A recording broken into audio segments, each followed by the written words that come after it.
Hello. Thank you for clicking on our faces. We already got 10 of you guys on here tonight. Thanks for being here.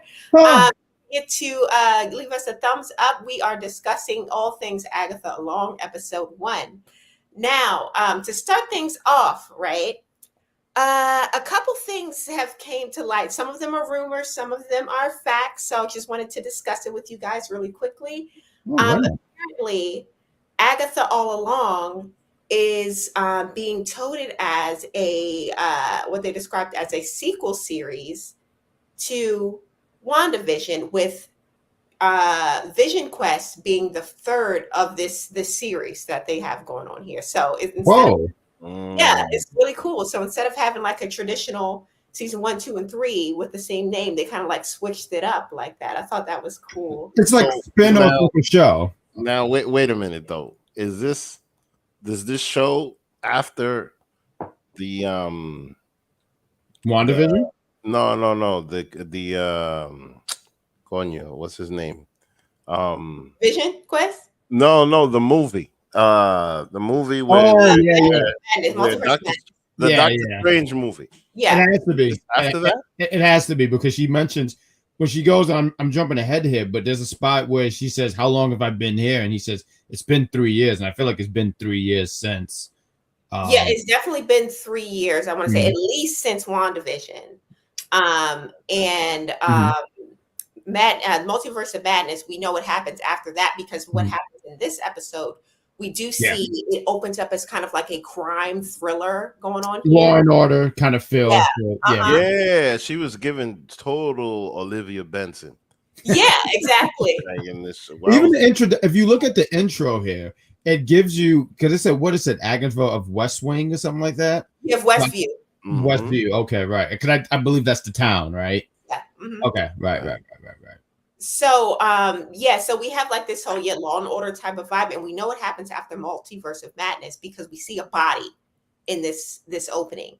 And for majority of the episode, we're unsure who the body belongs to, but later on in the episode, if we can just skip ahead a little bit, they do discover this like library card, right? And originally no name, blank, right? Right. It has the name of the book, Dialogue of Rhetoric, Known History of Learning and Debate, right?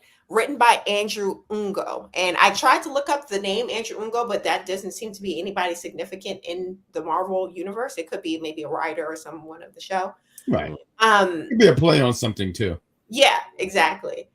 But this was on the body of this person that they found. And again, later in the episode, we see it's pretty much Nick Cannon's career. It's W. Maximoff, which would be Wanda. Right. Wanda Maximoff, and she died in Multiverse of Madness, or at least is presumed dead. So this could be that confirmation. Maybe, it's hard to say without a body, really, but it could be the confirmation we were looking for. But what was interesting about that is that they found the library card on the body, but then when she goes to the library, they don't use that system anymore. No. Yeah. Like that was way outdated. I mean, and it's funny because I had that system as a little boy at the library. So I think we all did. Yeah. But now everything is on your card. Like you go to the library now, everything is, you know what I mean? So that I found that to be interesting. I felt like that was a little nugget. I agree, because we do see because she's still in the hex from Wanda. Wanda left her in that whole, you're in a TV show type of situation. We see that she goes through this phase of going in and out of these different phases of television. So maybe the library card is kind of symbolic of that, and maybe one of those other earlier iterations of TV. Maybe that's where they got it from. I don't know, but it's I have no idea. Yeah. But if you guys follow on YouTube, I posted earlier today, do you think we'll see Scarlet Witch in this series, like actual Elizabeth Olsen coming back to reprise her role. Do you guys think you'll see that? I don't I think so. mean, she's booked as dead right now, so I don't know Like unless that's flashbacks or anything. well, maybe if there's a flash, Flashback, sure. yeah. Flashback, sure, but anything where she's involved in the story, I don't think so. I think they're gonna save her return for something on the big screen rather than here. I don't think. Okay. Most people, according to the poll, 50% of people believe that Scarlet Witch is going to make an appearance. I'm not sure. I think that if anything, they may save her appearance for Vision Quest because I feel like it would be the most impactful. I can see that. Yeah. But wait a minute. Didn't she die in the movie? Kind of. Didn't she die in the movie? They try to portray that she's dead, but I don't think she's dead. I think they had all the rocks and make us all, like they fell on her. You forget about her. 6-7 movies happen. Some big threat happens, and then she comes and helps save the day. I don't think she's completely dead. Because the thing is that look, the way that they found her on the crime scene, no footprints, no nothing. That wasn't Wanda though. Yeah, I mean, hey, that was Wanda because they found the body. And then that's where she went back to the coroner. I think they're trying to make us believe it's Wanda. As far as we know, it's Wanda, right? From what they say. We haven't seen actual face of the body to confirm, but there was a lot of dialogue that would suggest that it is Wanda. See, now the reason I say that also is because like at the end of that Doctor Strange movie, the little Miss America girl with the dimensional powers. Yeah. Like it makes sense for there to be no fingerprints and for Wanda to show up there because the girl just sent her there. You know what I mean? And so like I'm thinking that this, I personally think this little girl is going to show up in the show. The girl with the star power. Thank you. Okay. Yeah. I got a feeling she's going to be a part of this instead of Wanda. Well, we do have some of the cast revealed on Google. So we have these are like the main cast members. Oh, yeah. We do meet, the top 3 in this episode, along with what's his name under here? The one with the mustache. Is that David? I think it says David Lungo or something. Yeah, that's the actor's name, and the character's name chief of police. I'm really upset. Chief of police. Can I say though, real quick? I mean, you put that picture up. I'm really upset. I see David, and he's done it, but I wish the cat was in the show too. Oh, well, maybe next season. Hopefully so. But he's actually a returning character from season 1. I don't know if you guys remember him. I don't. I mean, it's been a while since we saw WandaVision. We did review that back in the day. But I forgot something because even there was the I don't want to just the big black guy, and she was like, "Hi, neighbor." I was like, "That was the neighbor?" And I honestly forgot, and I had to remember. And also, too, he looks different. I think he had a different look a few years back. So when I saw him, I was like, "Oh, okay."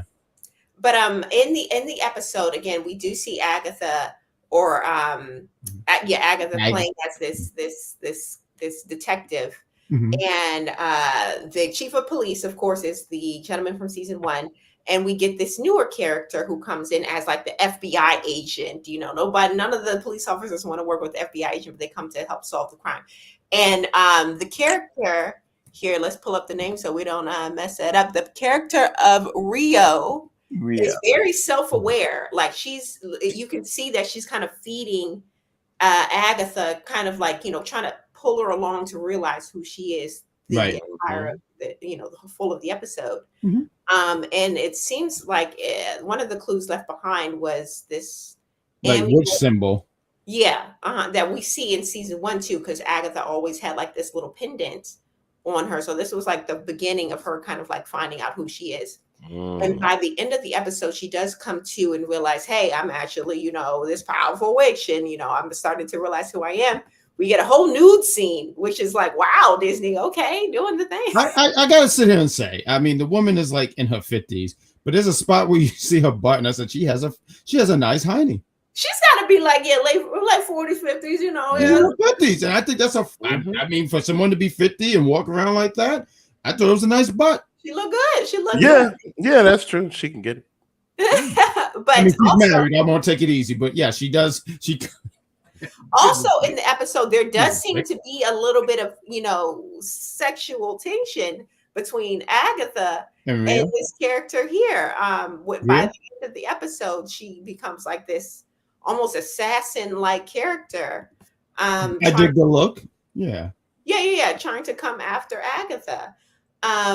But Agatha kind Hmm. of talks her way out of it. We see that she's kind of missing her powers for whatever reason. No, well, you know what happened? She says, I didn't mean to cut you off, but right here, she mentioned that Wanda drained all her power. So that's why she sits there and go like, you don't want to beat me like this because I'm not at full power. What kind of victory do you want? A tainted victory or victory that means something? And she was able to talk herself out of it, but I'm happy you said that because that whole thing felt very confusing.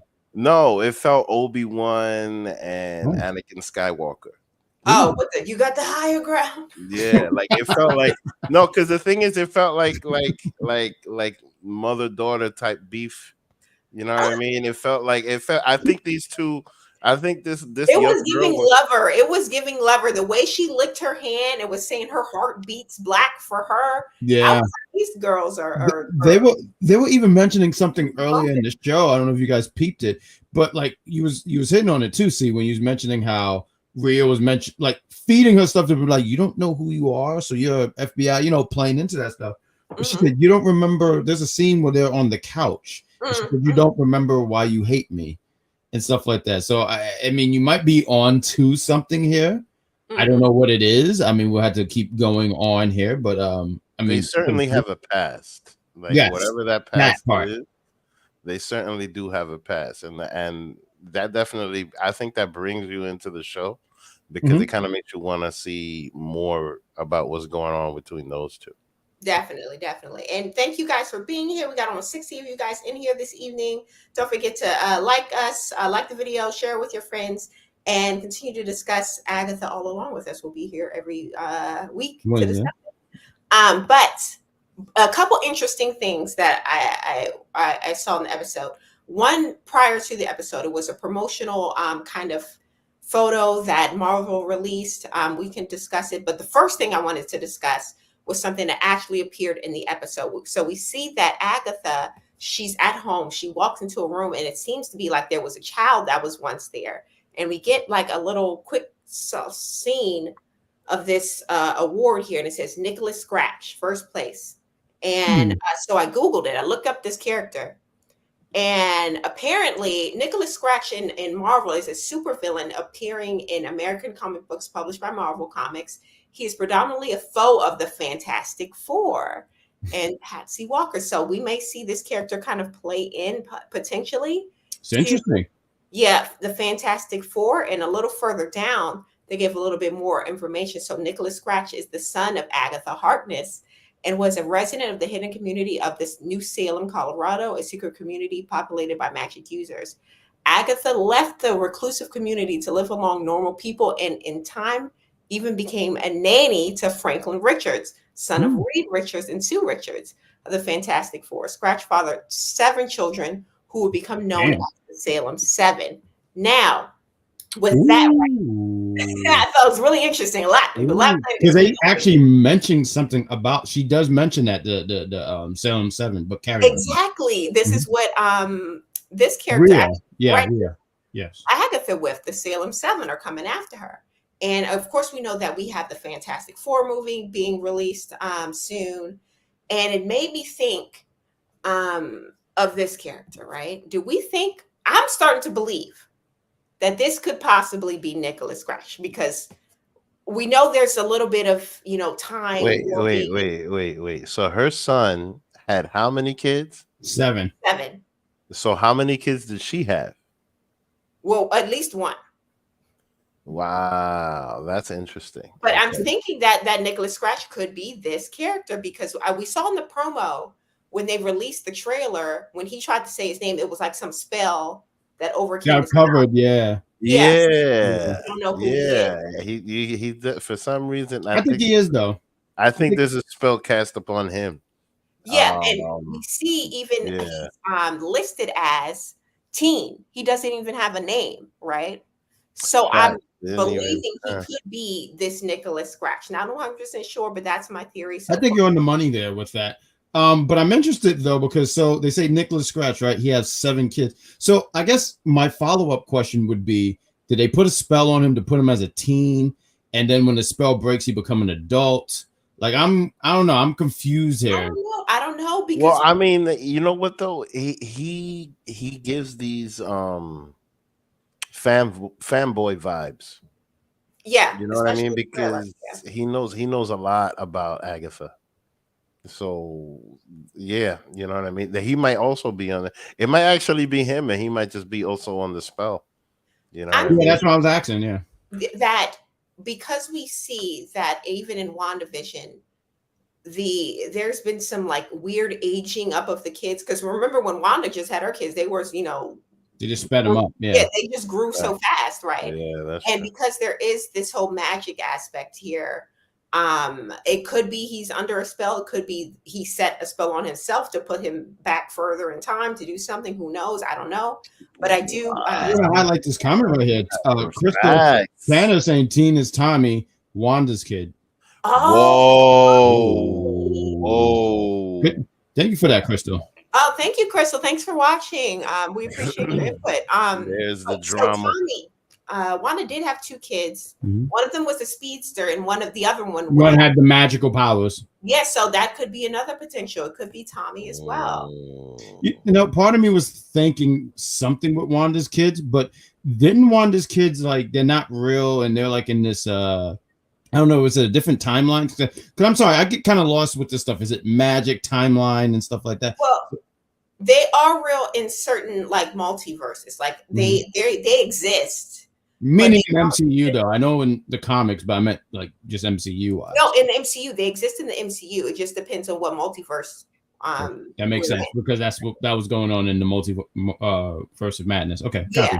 Understood. So it could be, we don't know who this character is. But I think that's the fun thing, though. I mean, this is only episode 1, and we're going to keep going through all the episodes. But I think that's the fun part where we're trying to put the pieces together. And then when we get to the end, we sit here and go like, oh, snap, this is all, like yeah. certain theories, like, because some theories make sense. Some of them are just kind of off the wall. But when we get there, we're going to be like, oh, snap, that's the fun thing about that. And that's one of the things that I loved about WandaVision, especially the first few episodes. It was like this mystery. You got to put it together and figure it out. And that's one thing that I really love. And it seems like they're carrying that over into this series. I know we're not going to make this a long episode, but I did want to ask you guys this real quick because I thought the beginning of the episode was pretty slow for me. And then it started really picking up in the middle because I was like, oh, wow, we're going to do the whole, series things again. But I like that it went from that to actually just going straight into the MCU stuff. So I just wanted to ask, did it start off slow for you guys, or you guys were... You know what though? WandaVision did that. I remember the first episode of WandaVision, and there was a lot of complaining because we didn't know where the hell they were going. I like it. Straight. Oh yeah, she loved that. Was straight. I Dream of Jeannie. Straight up, and we had no idea what they were gonna do. And then when they pulled the trigger and did all of this, it was like that shit was fire. So I totally agree with you. Even though I was appreciating the Olivia Benson SVU vibes. Yeah, because that's another one. Like I had no idea all of a sudden they were gonna do that. Yeah. Right. But then look what it's turning into. So I think this is gonna be a good ride. Before we end it, a couple things. When we were in the library scene and we see that some of the library was damaged by fire. I'm not sure if that, I feel like we're going to get more information about that later on in the series, but there was this man behind the bookshelf, right? Yeah. Dan Aykroyd. Yeah, and I'm like, this is kind of creepy. Who do you I know there's been speculations since WandaVision that we could be getting. There is what's his name, Mephisto in this universe, this demon. I feel like we've been saying Mephisto since WandaVision, honestly. Yes. So do you think this could be him finally? Like what's going on? No, I think that's Dan Aykroyd, but I do think that this is going to play into something. I don't know what exactly, but I just think this is something we should bookmark in our minds to remember this scene, because it seemed like such a throwaway scene. Yeah, but I feel like it's going to play into. I think you know on the head. It's going to play into a later episode. All right. I don't know about Mephisto. I don't know about that because I feel like we've been saying that for years. once he's read, I'll be like, there he is. Right, exactly. We don't want to speculate too heavily. And last thing, I was a little annoyed by that though, what the people because the girl just told her, like, listen, we got all these copies. This is the digital age. We don't use cards anymore, right? And then all of a sudden, all these books are burned, and I'm just like, all right, where's the PDF? And that's probably just me thinking too modern, but you know, I mean, like, you know what I'm saying? Like, what happened to the book scanner anyway? But yeah. All right. Well, shout out to the viewers. We got 64 of you guys in here with Thank us. you guys. Thank you guys for being here. We appreciate your support. Mm-hmm. But last thing before we end the episode, before this, the release of episode 1, Marvel dropped like some promo images, and one of them was like this really interesting like tarot type of image with the characters involved, right? So it's interesting because I read a little tarot, and I thought it was cool to kind of like speculate what could possibly happen in the series. Again, these are the cast members. We do know from the trailer that we're going to have multiple witches in this show, and it seems that they placed some of the witches into these tarot cards. So I thought that was interesting that they did that there, because clearly we have, you know, the high priestess, and she seems to be a woman of color. So I'm going to go ahead and speculate that this is this character here, Jennifer Kale. And we have the Three of Pentacles, and a group of coven members. Three of Pentacles is a really interesting card. I think I want to say it symbolizes, like, you know, a coming together of some sort. So we're going to see that they're going to have to work together. We have probably to sell them 7. Oh, possibly. We also have the Tower, and from it looks like this could be a male right here on the left side and a female on the right side. So I'm going ahead and speculate that. Okay, We have the teen and one of these blonde characters, because the character looks blonde here in this bottom image here. And that almost looks like Wanda's crown in that upper left-hand corner, just a blue version. I don't know if you guys see that. I see it. Yeah. Yeah. The Queen of Cups, I'm not sure who that character can be out of the ones we have here. But because it's saying Queen, I'm going to go Agatha. So, but see, look, Agatha, to me, this one looks like Agatha. The Three of Swords looks like Agatha to me. And at Three of Swords, it's like a betrayal or some sort of like okay. So the Queen of Cups, she looks a little more browner to me than the rest. So I'm assuming it could be our Alice Gallagher. That's gonna get answered real quick. Oh, well, I hope so. Yeah, all your questions are gonna get. I hate to spoil it, but I had to go to episode 2 because hell yeah, that shit is popping. You know, you too. I watched halfway through it. Yeah, me too. Yeah, boy. Oh well, okay. Yeah, I was trying to get the images after. I was like, we're gonna be talking about episode 2, right? Are we doing that? Tomorrow? We're doing that tomorrow, right? All right. If you enjoyed this episode here with us today, join us tomorrow. Yeah. Probably at an earlier time because I am tired. And real quick, before we cut, I mean to cut you off. Please let us know what you guys thought about this episode 1 here, and be back with us for episode 2. Let us know what you guys think. Have a conversation with us, because we are going to be reviewing Agatha all along, and I'm really upset that we didn't get that theme. But however, I will be back for episode 2. All right, well, join us tomorrow for episode 2. I enjoyed this episode. I like putting together the pieces. I hope episode 2 is kind of giving us little breadcrumbs to try to put things together as well. Oh yeah. But yeah, that's all. Thanks for watching, guys. Goodbye. See ya.